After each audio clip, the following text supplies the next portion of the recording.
بسم الله الرحمن الرحيم.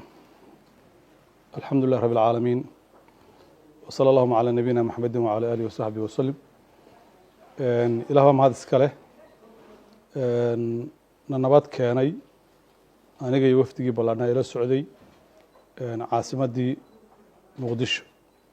mahadda ilaahay ka sokow waxaan u mahad celinayaa waan ka mahadnaqayaa soo dhoweyntii ballaarnayd ee diiranayd na loogu sameeyey garoonka Aadan Cadde. waxaan si gaar ugu mahadnaqayaa mas-uuliyiintii kala duwanaa ee goobjoogka ah soo dhoweyntayada, wasiiradii, xildhibaanadii iyo guud ahaan shacabkii reer muqdisho sida qiimaha leh noo soo dhoweeyey oo horkacayay guddoomiyihii gobolka, guddoomiye amiir. waxaan leeyahay reer muqdisho, mas-uuliyiin shacab aad baad mahadsan tihiin.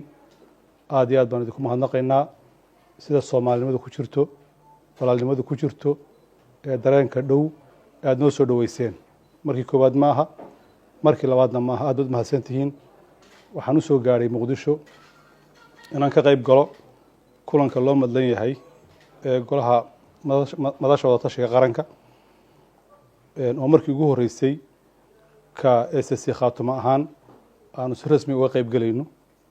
waa bogaadinayaa soo dhoweyntaas iyo sida direen loo qaabilay.